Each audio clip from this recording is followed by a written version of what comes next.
Randolph Starn, Introduction, Ambrogio, Lorenzetti, The Palazzo Pubblico, Siena, New York, 1994, pages 15 and then 9 through 37. An Artful Republic. The Palazzo Pubblico in Siena is still the town hall, community center, urban showplace, and civic boast. It was planned to be some 700 years ago. Its soaring campanile, or bell tower, provides the first glimpse of town across the rolling hill country of Tuscany between Florence and Rome. The town is built along three ridges that descend and intersect at this red brick mass of a building and its shell-shaped piazza, figure 1. Business, politics, festivals, and gossip, and admiring travelers have gravitated here since this marvel of a cityscape took shape between 1300 and 1348.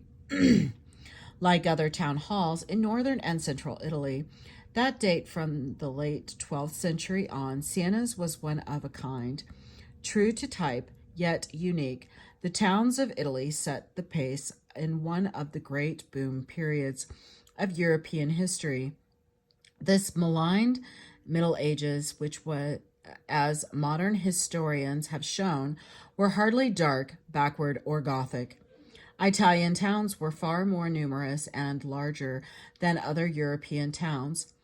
Siena's early 14th century population of around 30,000 was minuscule by modern standards and modest compared to urban centers of more than 100,000, such as Venice, Milan, and Florence. But it was probably twice as large as London's. The business corporation of the bank, the insurance policy, and the great international industry of the Middle Ages, the wool trade, were all Italian inventions. City-state politics, beginning with self-government by elected officials, seemed revolutionary in a world used to being ruled from above by a feudal hierarchy. All this called for a dynamic culture that, at its best, gave new currency to the old Latin terms for urban life: civic, civilized, and urbane. With their wealth, civic pride, and technical know-how, the townspeople of medieval Italy launched the greatest public works campaign in Europe since antiquity.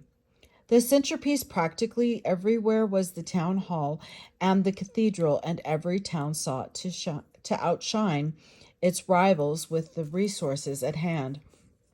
A proper town hall had to have an imposing facade, a tower, and a piazza. But the building material was usually local brick or stone. Towers were custom designed, and a square might be more or less expensive or symmetrical. Civic boosters could always proclaim the results superior to any competition. In Siena, the palace and the campo, the field that the square had once been, were done in brick and in a shade artists still call burnt sienna. Architectural details were added in pitted whitish stone, the local travertine. The extraordinary height of the campanile was dictated by its location, or by its principle that it should be taller than any other tower in the town, including the cathedrals on the hill of the Castelvecchio.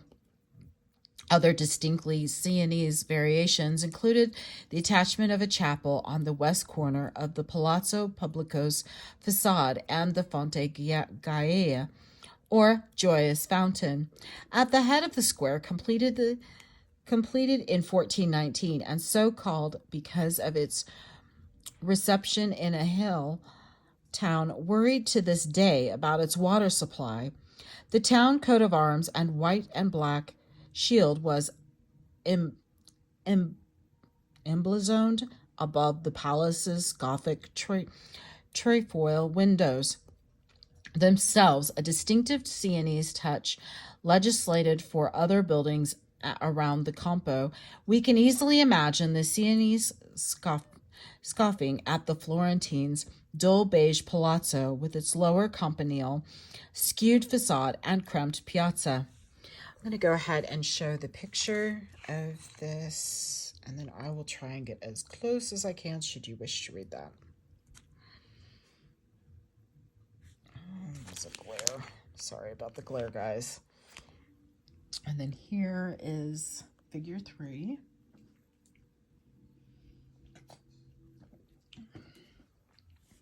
The interior of Siena's palace followed a fairly standardized plan, figure 4. The ground floor included a courtyard, offices, and storage space.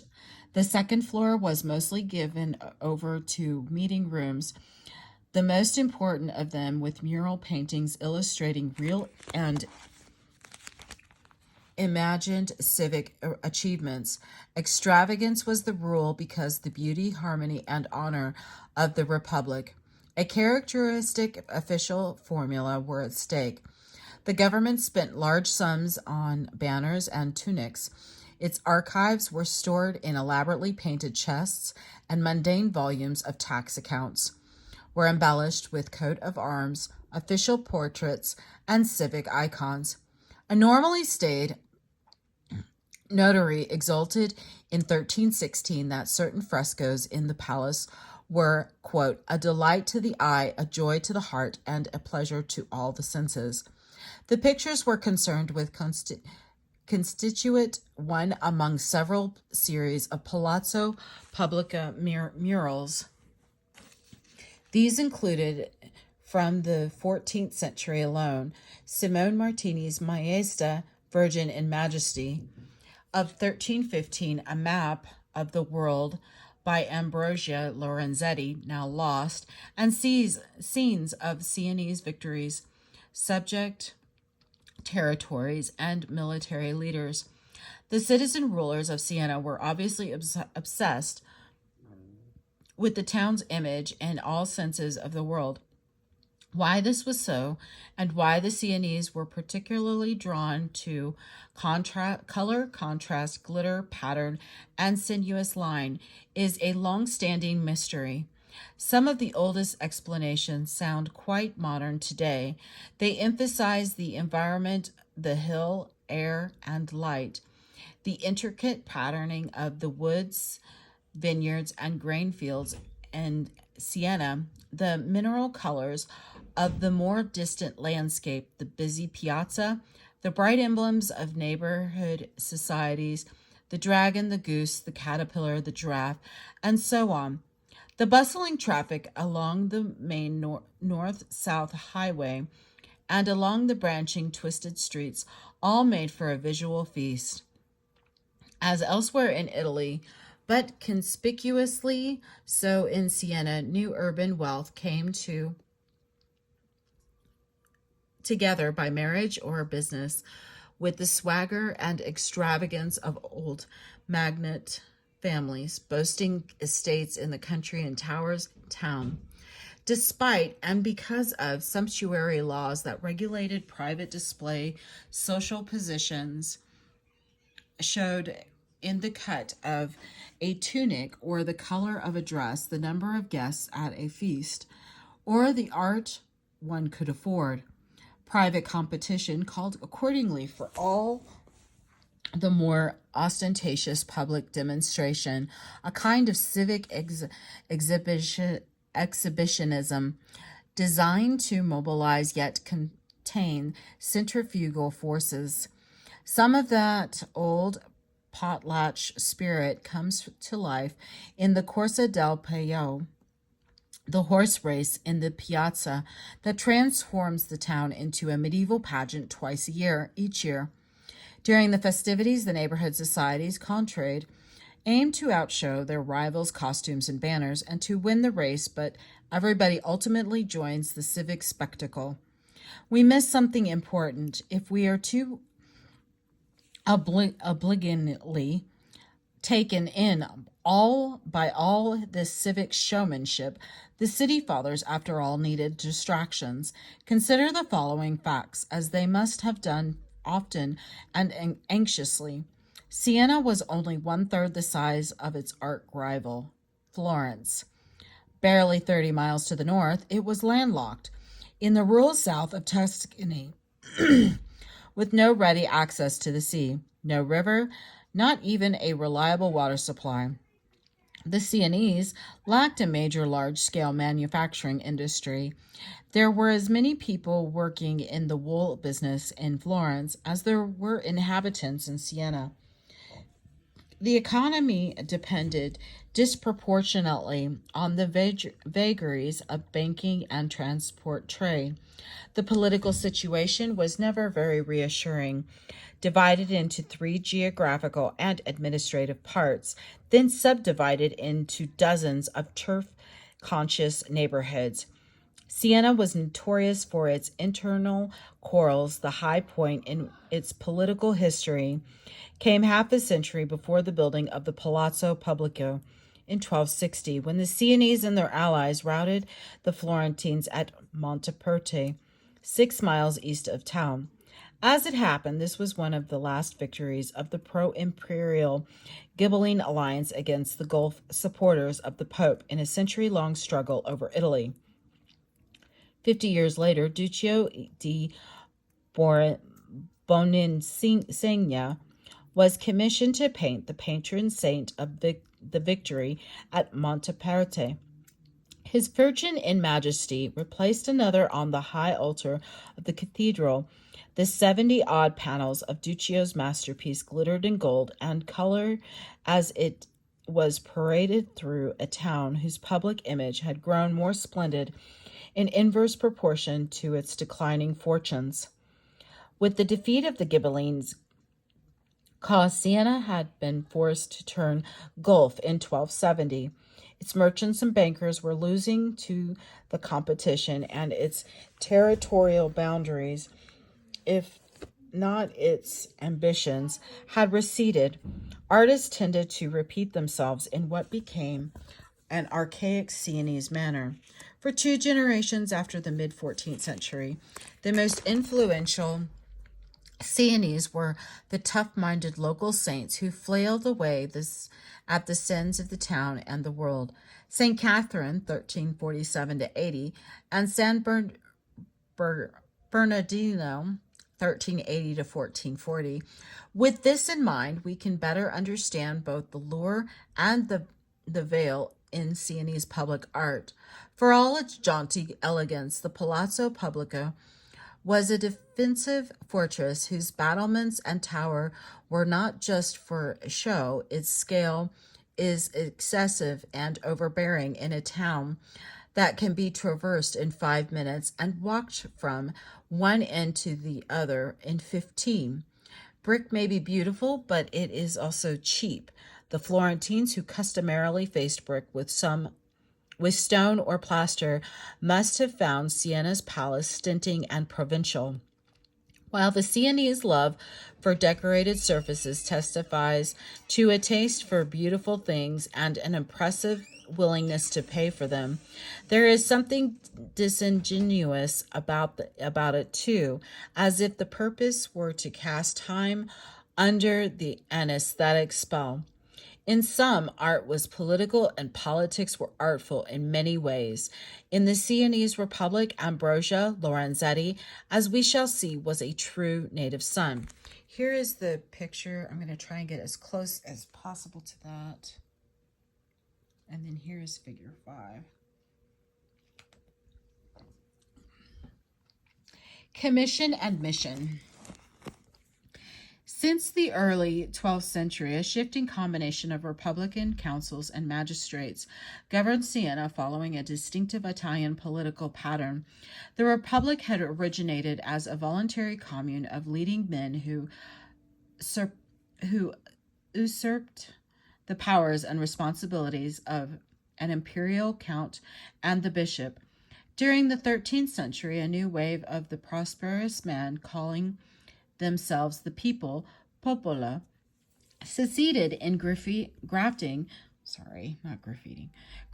their own institutions onto the commune amid fierce conflicts between old and new families and factions. As a result of one of those torturous political arrangements for which the Italians were already notorious, a council of 9 citizens was formed between 1287 and 1355. These 9 governors and defenders of the commune and the people became a popular institution in a republic that was neither very domestic nor altogether submissive to the older magnate elite.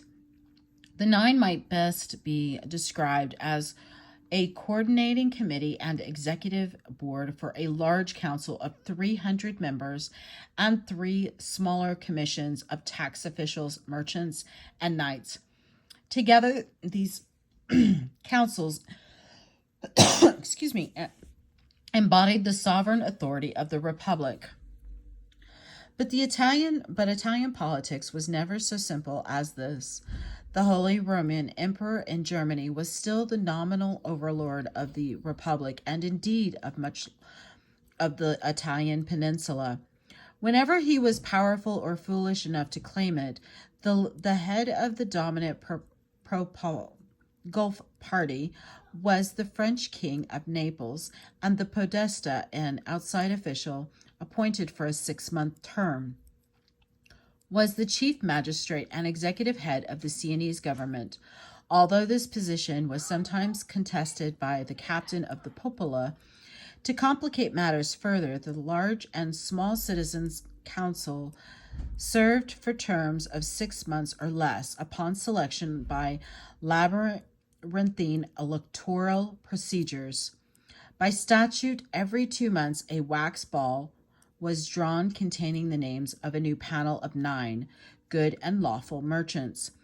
From each of the town's 3 main districts, by oath, they were pledged to use every means possible for the conservation, augmentation, and magnificence of the present regime. Unquote. Art was one of those means, as we have seen. The 9 had to be provided with suitably impressive space. Figure 6.7, 6 to 7. They also needed living quarters because the laws of commune guarding against what we would call lobbying required them to spend their term of office in the east wing of the palace. The west wing was occupied by the podesta. Their meeting hall and audience chamber was an oblong room strategically located between the office of the tax officials and the large hall of the Council of the Bell, so called because its members were summoned by the town crier and the ringing of bells. The dimensions of the Sala de Nove, room of the 9, or as it was described on occasion, the Sala della Pace, room of peace, were not grandiose, 14.04 by 7.07 meters to be exact, but its significance was large as the nerve center of the Sienese Republic and the pictorial Bible of a Republican tradition. We know nothing about a commission for frescoes beyond the record of payments between 1338 and 1340 to the Sienese painter Ambrogio Lorenzetti for figures painted and located in the chambers of the Lords 9, unquote. This leaves us to infer likely conditions from contemporary practices who were well informed about these thanks to surviving contracts, workshops, manuals, and physical evidence of the pictures themselves. The painter would almost certainly have worked from a contract specifying materials, subject matter, and payment schedule. This would have been a business transaction in which the customer was supposed to be right, reversing modern priorities. Materials occasioned more discussion than the artist's style, although a contract normally indicated, for example, whether the blues were to be ultramarine or less expensive, azurite, or whether the gilding was to be gold leaf or a substitute. It did not necessarily distinguish between the master's and the assistant's hands. Creative inspiration was subordinate to the client's requirements for subject matter, size, and motifs, such as preferred patron saints or settings. Pictures, priceless. hate it when it doesn't. I'm sorry. Here's this, and then here is the figure 7, and I'll try and get as close as I can. Should you want to see if you can... Oops.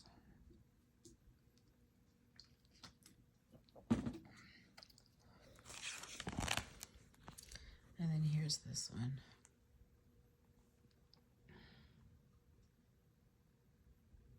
Hopefully you can read that.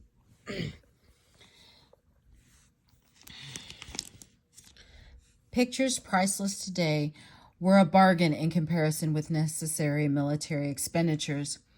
Lorenzetti's frescoes probably cost the Sienese less than maintaining a cavalryman for half a year. The government spent more substantial amounts on public ceremonies, costumes, and banners. If a celebrated portrait of a hired general just outside of the Salah de Nove turns out to be a hoax, as has been claimed in a furious art historical controversy, then the regime may have spent less for pictures than we have supposed. Fresco painting was the medium of choice for public rooms in Siena as elsewhere. It suited large expanses of wall. It was versatile, durable, and, not least important, cheap compared to likely alternatives, mosaic, tapestry, marble, or stained glass. Perhaps Lorenzetti's contract stipulated the buen fresco that painters of his generation were perfecting in good fresco, unquote. Pigments dissolved in lime water were applied to daily patches, gianorte, of thin, wet plaster, so that they bond chemically with the wall. Partly because paper was expensive, painters normally worked from charcoal drawings and reddish-brown underpainting, sinopia. They applied these on a rough plaster layer, araícho, that had been troweled onto the original wall surface to create a moisture barrier and a support for the final layer, intonaco.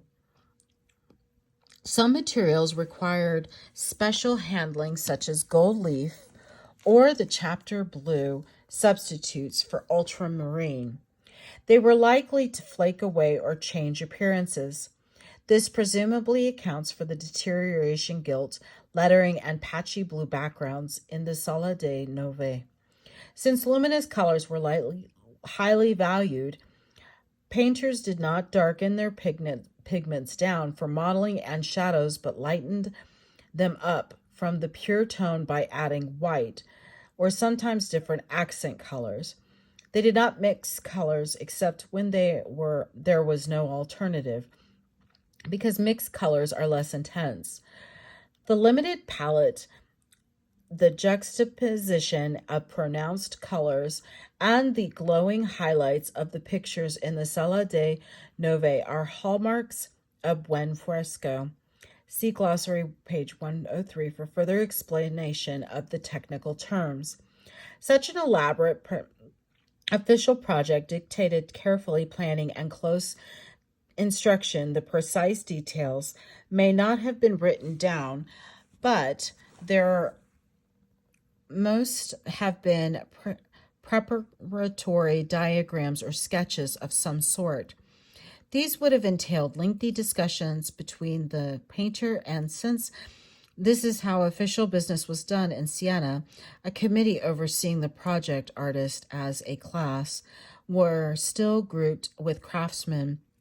The true artist was a university graduate, a bachelor or a master of arts. In Lorenzetti's case, however, we can be certain that the painter participated fully in the painting. His reputation belies two cliches at once: that artists were always low-status craftsmen until the Renaissance, and that they were willful eccentrics born under Saturn, as astrological lore put it. Biographer and artist Giorgio Vasari, looking back in his mid-16th century Lives of Italian Artists, recalled Lorenzetti's reputation as a cultivated man. Always frequenting men of letters and scholars, Vasari shamelessly exaggerates the qualifications of his fellow artists. But we do know from the records of the Nine that Magister Ambrogio Lorenzetti spoke, quote, with his wise words, for measures strengthening the Republican Constitution. This tantalizing reference is consistent with the public, occasionally bookish character of his major pictures. Among his works that have long since disappeared were frescoes for the main town hospital and Roman histories. For another public building, his world map in the large council hall adjacent to the Salle de Nove featured the empire of the Little Republic. The surviving religious paintings include an altarpiece of the Annunciation for the tax officials and a frescoed Madonna in an arcade of the Palazzo Pubblico. Lorenzetti was evidently a citizen in good standing, something like an official painter and a kind of cultural bureaucrat. If the Salah de Nove project was a Republican commission, both on account of the client and the collective effort involved, it also had a a Republican mission to perform. The main medieval tradition of political thought deemed monarchy the best form of government. In practice, monarchical or seigneurial regimes ruled over the most of Europe. For Lorenzetti to make the case for Republican politics meant knowing how its values, I'll go ahead and pause that real quick, values should look. And no one had yet given the full demonstration that seems to have been expected of him. Since Republican thinking is always reluctant to concentrate power in a privileged few, say a king who embodies the realm in his own flesh and family, it must somehow disperse authority in the bodies of its citizens. Where monarchy personalizes politics, republicanism posits impersonal principles that rise above particular interests. Republican ideology envisions public culture that aims at the highest human ideals while also mobilizing the productive diversity of the people. Its utopias are simultaneously transcendental and mundane. To meet these challenges, Lorenzetti assembled a common stock or precedents. Art historians have often emphasized instead the painter's originality in what turns out to be an unintended tribute to his deft use of a conventional pictorial repertoire, not least of the fascinations of his work is that even though the motifs can usually be traced to workshops practice, Lorenzetti persuades us that we are seeing them for the first time. From the first glance, we can see that the images celebrated for their picturesque appeal are actually geared to texts and to writing. They are studded with labels and quotations framed by captions, flagged with explanatory inscriptions. See inscriptions in the Salah. We are literally told what we are seeing and how to see it, so much so that we can read the text without even looking at the pictures and still get the basic message. A, quote, pre-Renaissance insistence on words has reappeared in the art of our own century. Ironically enough, the age of film and video, we have, for example, Cubist, newsprint colleges, advertising, labels, and pop art, and the print media installations of postmodernism. Lorenzetti's 14th century version testifies to the authority of the written word and to its heady appropriation by lay readers who were breaking a near proprietary monopoly by the clergy and secular experts such as notaries and lawyers. It is pardonable exaggeration to say that parchment paper and ink were the body and blood of the Italian city republics. Writing was essential for business, administration, record keeping, and an articulate civic culture. These city republics also already shared what the arc of theorist of absolute monarchy Thomas Hobbes would condemn as a seditious mania for written covenants, constitutions, and the flutter of books. The literacy rate may have run to more than 50% in Siena. It was probably much less in the rest of urban Europe. For literate citizens to read and writing were a symbolic and very real challenge to the inherited privilege of nobility and a hedge against their illiterate dependence in the chess-like hierarchy of the social order. Like the inscriptions in the Salah de Nove, the Sienese Republic was bilingual, although of course not all republicans were, and like the Italians and Latin documents in its archives, the two languages served distinct functions in the Lorenzetti's frescoes. The vernacular texts around or in the pictures, though distracting and hard to read, would have been recognized by contemporary readers as the gloss that vouched for the authority of a central text. They addressed the reader directly in a rhyming Italian that would not be out of place in an anthology of vernacular poetry written by Lorenzetti's contemporaries. Dante had only recently defended the dignity of the vernacular, but Latin was still the official language of the church, court, university, government, and of Dante's own defense of vulgar eloquence. In an easy compromise, council meetings were conducted in Italian but recorded in the more prestigious tongue, while statutes in Latin were translated on request into Italian. This situation is not unlike that in the Sala del Nove. Latin is reserved for biblical text, civic mottos, and the identifying labels of what amounts to a picture book encyclopedia. Lorenzetti's self-important signature in Latin reads as a none too subtle bid for high status, quite apart from anything the Latin actually says. We are being assured here, not coincidentally, in gold lettering, that the Republic of Siena is a highly respectable institution, perfectly familiar with the gold standard of high culture. What we are not told is that the authorities did not have to be read in the original. There were vernacular translations in medieval anthologies, most importantly, The Great Treasure, circa 1265, by Sir Brunetti Latini. This scholarly Florentine notary, who was Dante's mentor, prefaced his compilation with the claim that it included everything necessary to know for governing cities. Modern scholars have turned over whole libraries looking for Lorenzetti's sources, but he could have made do with this one sturdy textbook, the first encyclopedia for lay readers. Erudition, originality, or deep thought were not necessary or even wanted. It was commonplace wisdom that cast an aura of legitimacy on the Sienese Republic precisely because it was commonplace.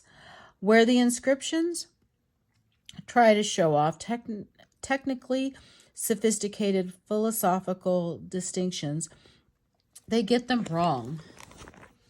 But if writing was so important, why have pictures at all? That is not such a far-fetched question. Even the scenes in the great panorama of the ideal city and country on the east wall can be read in illustrations of text and as texts in their own right. It has been argued, for example, that the activities depicted in the town and countryside represent the 7 mechanical arts, counterparts of the liberal arts. In medieval encyclopedias, with varying degrees of plausibility, of scholars have related various scenes to astrological texts. medieval health manuals, and lists of occupations associated with the months of the year in medieval calendars. My own conclusion is that the pictures, like all great pictures perhaps, were overdetermined, that is to say, responsive to the condition of their making, but impossible to reduce any single condition. No doubt Lorenzetti painted pictures, not just text, because that was his business and the tradition for public rooms in Siena, besides pictures, were supposed to have the advantages over words that the church had formulated in defense of sacred images. They could be understood by the illiterate, inspire emotion, and be vividly remembered. There was a large workshop stock of formulas for illustrating or more technically illuminating concepts spelled out in text. As comparison in the plates and commonalities section will suggest, many of the naturalistic details in the frescoes came to Lorenzetti more or less directly along a network of models and precedents. What makes them different, apart from individual variations, was his marvelous ability to combine such a large selection of motifs in a single place on a monumental scale. This was a Republican and a Sienese difference. The seemingly natural and realistic images of city and country life on the east wall served as visual evidence that Republican virtues really worked in the world, or at least in a simulacrum of it. Here was the plenitude of productive energy that Republican ideology promised over and against the court, the castle, and the church. Here the Republic triumphed over reality art. Here's a close-up of that so you can see the details.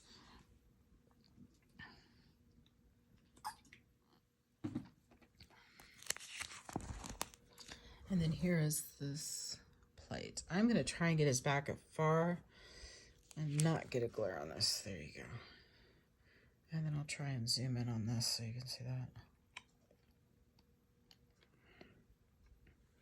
And then there's individuals.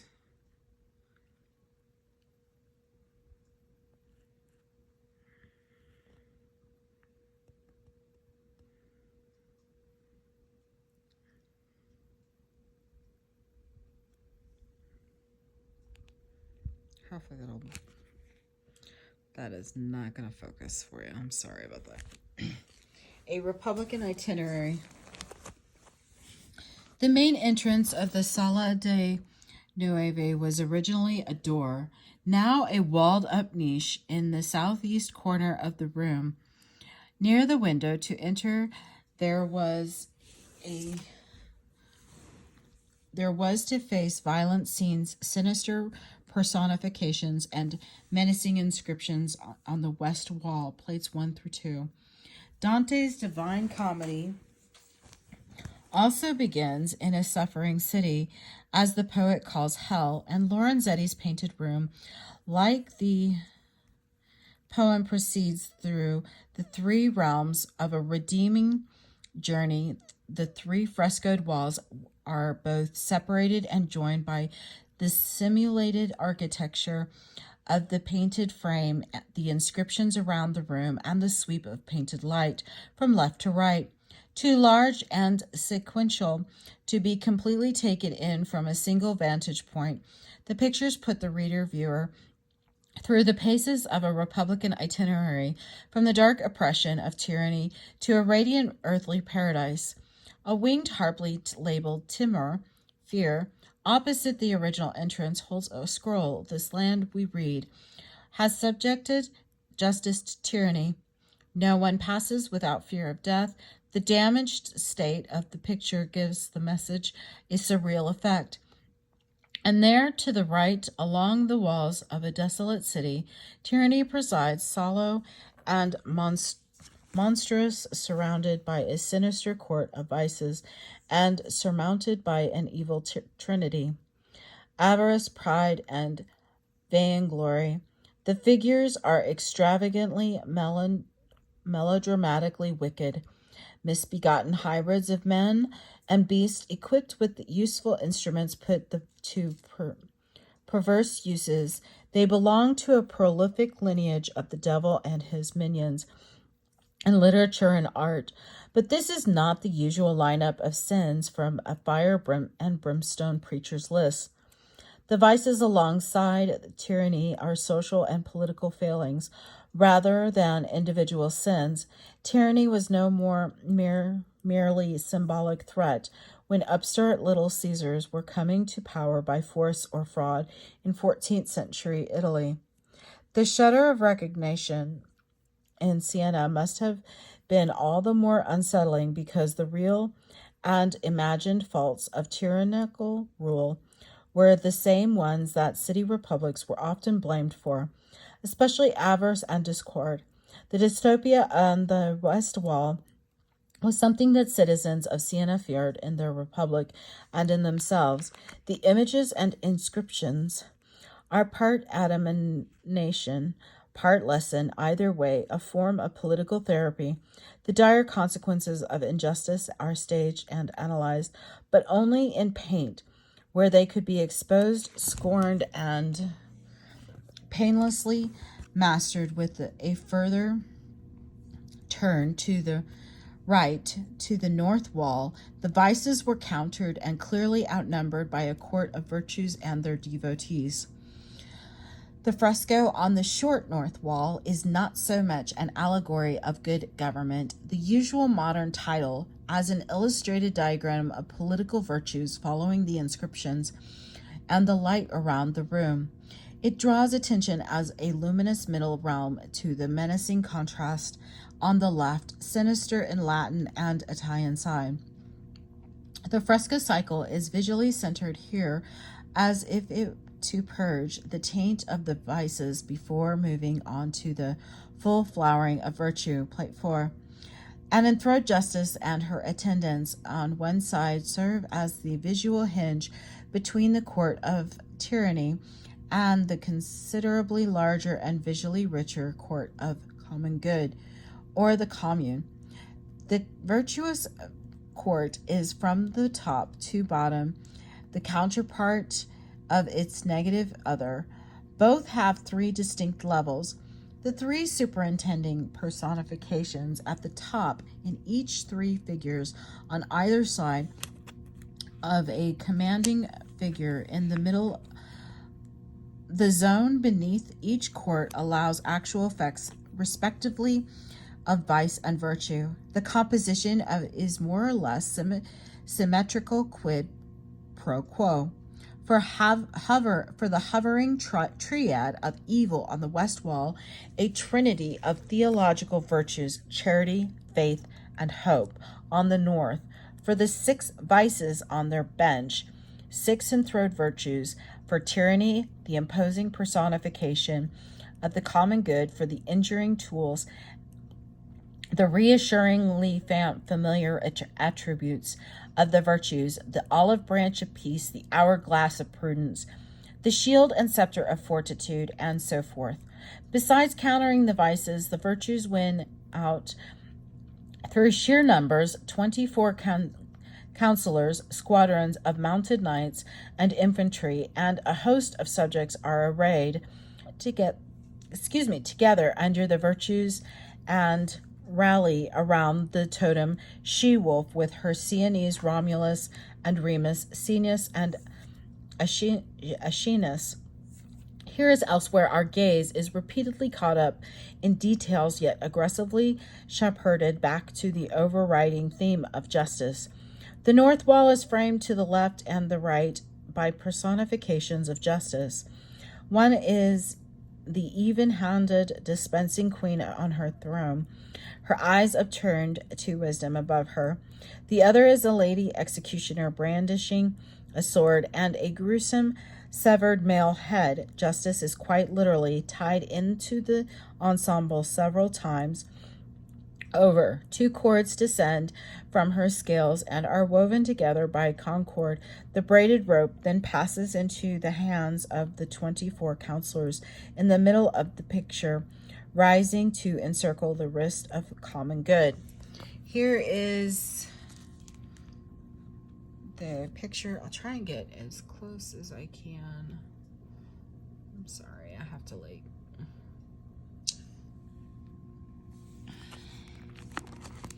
And then here is the next plate. I get as close as I can with my phone. I'm sorry, guys. Although the message is quite clear from Latin, although the message is quite clear from the images, the inscriptions repeat it twice in Latin, 3 times in Italian. Wishful thinking, genuine conviction, or pure propaganda. One thing is certain enough. Given the Republican preoccupation with diversity and equality, justice was a problematic issue in Siena. Hence the virtual fixation on it.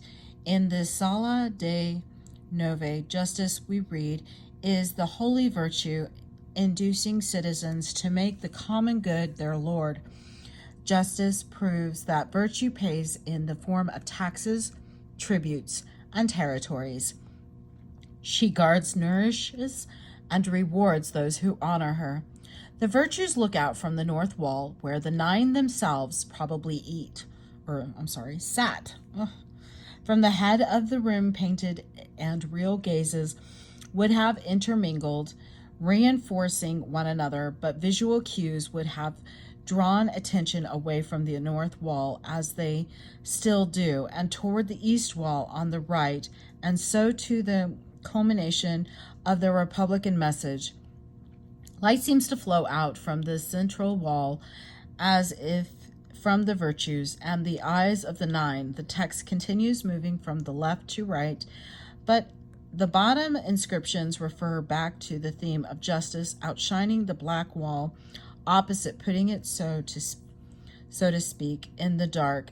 The glowing panorama on the east wall draws the eye into a kind of paradise on earth, the good city republic, with the book, of course, of Siena. This is one of the most famous pictures in European medieval art and one of the most familiar of all landscape paintings. Plates 5 through 6. It is easy to see why the panorama is roomy but full of technicolor details. Any numbers of pictorial anecdotes invite telling and retelling. A whole pictured world arises here. A lost Atlantis. The fresco has prompted a correspondingly profuse amount of interpretation.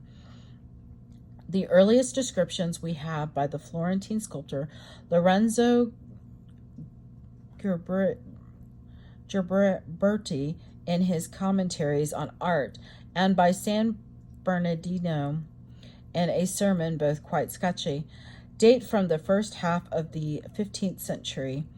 These accounts refer to little scenes here and there, but also recognize a broad morale: security and trade for Ghiberti, justice for San Bernardino. Most subsequent interpretations stress either naturalistic particulars or general lessons rather than the interplay of both. According to Aaron Panofsky, one of the 20th century's most influential art historians, Lorenzetti's City and Country were the first post-classical vistas, essentially derived from visual experience rather than from tradition, memory, and imagination. A dutiful historian went so far as to count 56 persons and 59 animals in the country as documents of social history in pictures. The problem with these approaches is that they ignore both the pictorial conventions within which the painter worked and their pragmatic association with categories of knowledge and moral lessons taught in medieval school books.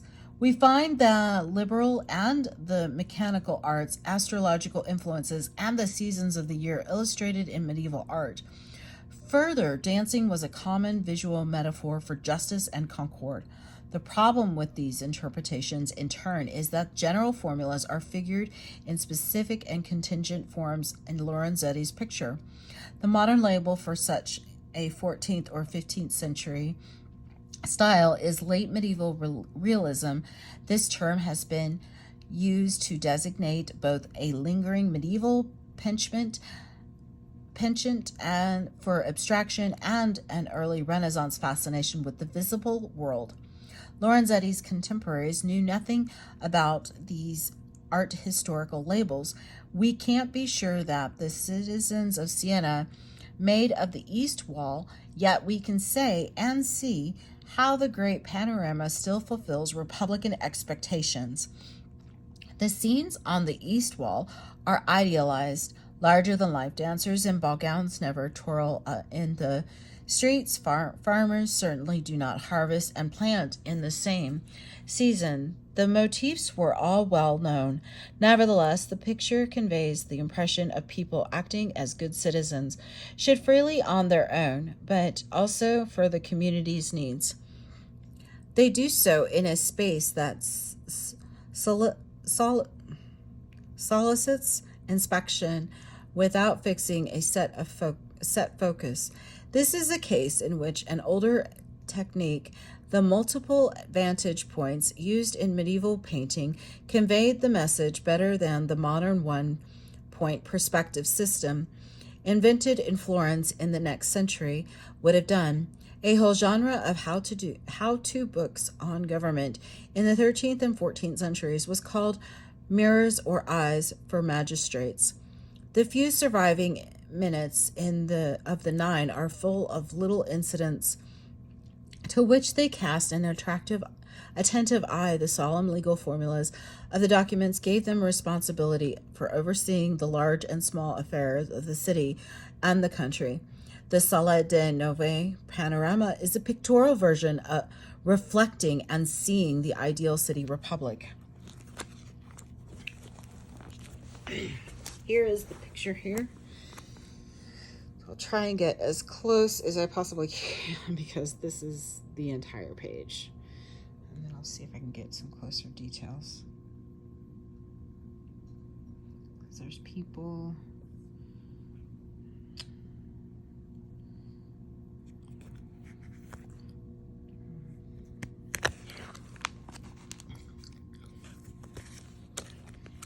Legacy. Ultimately, of course, art did not save the regime of the 9. Lorenzetti may have been putting the finishing touches on scenes of plenty when famine struck in 1340. Far worse lay ahead in a century fit, as the Sienese chronologer Agnola del Torre would say, to end the world. In 1348-49, the Black Death killed at least a third of the population, including, it seems, Ambrogio Lorenzetti. This was only the first wave of a series of epidemics over the course of 3 generations. While pretending to keep pace with the competition, the Sienese economy never recovered. As for the government of the 9, the arrival of Emperor Charles IV in 1355 with a force of 1,000 knights triggered an uprising at the upper and lower reaches of the social order. There was looting and arson, records were destroyed, and a broken chest of electoral lists was dragged through the streets on the tail of an ass. In a very real way, however, art did preserve the regime of the 9. Their building projects left a lasting imprint on the urban fabric, and many works of arts they commissioned, great and small, are still with us. That so much survived was partly the unintended consequence of Siena's long decline, but the survivals are proud witnesses and an affirmation of continuity too. Republican institutions lasted through the rise and fall of a would-be prince, Pandolfo Petrucci, at the end of the 15th century. The descendants of the 9 regrouped as a political faction of the Novici, which was officially recognized in the councils of government. Not until, I think it's 1555, did the Republic fall to Florence at last, and then only after a long siege by Spanish imperial and Florentine forces doing the dirty work of the first Medici Duke of Tuscany, Cosimo I, tenacious beyond the very end, a remnant republic in exile held out in the hills of southern Tuscany until it was abandoned by its allies in 1559. And yet Siena has been treated as something as an exotic and infectual historic peacock. In the romantic version of the Sienese have their stunning cityscapes, the mystical look of their saints, their trademark sweet meats, their weakness for silk costumes, their superannuated styles. Here is the perfect foil to Florence, Hilltown to Valley Cosmopolis, the pretty anachronisms of the Sienese versus the modernity of the Florentines. My goodness, I'm sorry. The new historiography tends to be hard-bitten, rummaging in the archives after economic details and political deals, and partly for that reason inclined to be dismissive for all their differences. The romantics and the realists have let the dust of the museum settle on Siena. This is unfortunate. Siena's history prompts reflection on the Republican experiment that was the great political project of the Italian city republics, nowhere more manifestly than in the Salah de Nove. Republican ideology has traditionally been a precarious series of juggling acts. It needs somehow to balance particular political and social interests while exalting the general good, to celebrate individual enterprise and promise justice, to ascribe majesty to the state in the absence of a king, without necessarily falling back on the aurora of sanctity in a church. While in theory, at least, aristocrats and subjects are born to their roles, citizens have to be educated to their public responsibilities, persuaded or fooled by their need for civic virtue, and reminded of the consequences of failing to be vigilant. Much of the lasting significance and fascination of the Sala de Nove frescoes lies in the fullness and intelligence with which Ambrogio Lorenzetti, as a citizen and an artist, met these requirements. As we have seen, the commission was Republican not only by virtue of the client, location, and theme, but also because it involved a kind of civic conversation over a body of techniques, texts, and images. This was not, to be sure, a very democratic conversation by modern standards, as the political franchise was limited to the relatively well-to-do. Even so, as many as 54 citizens sat in the nine in any given year, and the statutes created openings for hundreds of others on other councils and commissions, statistics that could not be equaled in many modern cities, or, for that matter, in Hercules, Athens. If Lorenzetti's task was burdened by the desire for comprehensiveness, this, like the proverbial camel, is what happens in design by Republicans committee, and might be preferred to the leveling efficiency of the autocrat. In any case, his masterpiece continues to guide us through its Republican itinerary, conjuring up real and imagined enemies in the guise of evil, countering vices with virtues, and rewarding virtue in turn in a redemptive panorama. Rarely, if ever, has a work of art so visually spectacular contended more deeply with the problematic, perhaps ultimately irreconcilable demands of a republic thinking. And here are the notes. And this is the end of the chapter. Thank you.